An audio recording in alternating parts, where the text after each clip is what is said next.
Fi żmien mhux daqstant il-bogħod li proposti tal-Gvern għal riforma fil-pensjonijiet mistennija jibdew ikunu diskussi mal-imsieħba soċjali.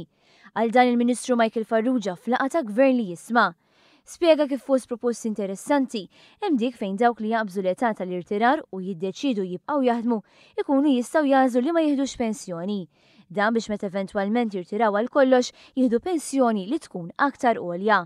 Qed ikun ikkunsidrat ukoll li dawk li jaħdmu mill-età ta' 16-il sena ikollhom il-kontribuzzjoni tal-bolla tagħhom ikkalkulata.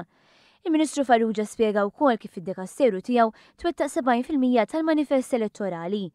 Fl-oqsma li jaqgħu taħt is-Segretarjat Parlamentari għal Persuni b'Diżabilità u l-Anzjanità Attiva twettqu 78% tal-wedi.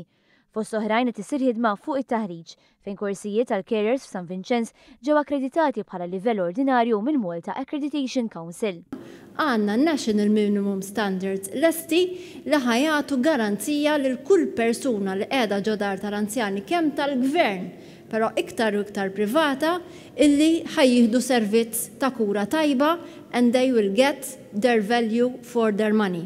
Jiġifieri jekk xi ħadd qed jinkwieta li dan il-proċess istultifika waqaf, dan ma waqaf xejn, però bħalissa qegħdin fil-fażi illi inti ikollok ukoll l-enforcing authority, ġifieri dik l-awtorità li trid tkun awtonoma biex tassigura li dawn l-standards qegħdin verament jiġu osservati. Karwana tkellmet ukoll dwar ix-xogħol f'erba' djar residenzjali għal persuni b'diżabilità.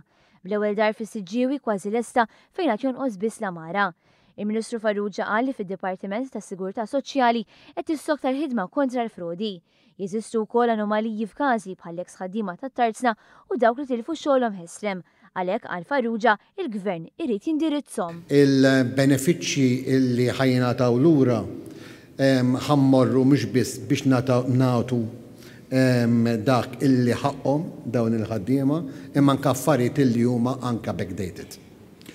ħankunu qed nassiguraw illi bejn din is-sena u s-sentejn l-oħra li ġejjin se jkun qiegħed jinħadem kemm huwa id-dritt ta' kull persuna li kien involut ħalli attwalment jingħataw dak illi fil-fatt huwa tagħhom u dak illi għaddew minnu jiġi solvut darba l dejjem.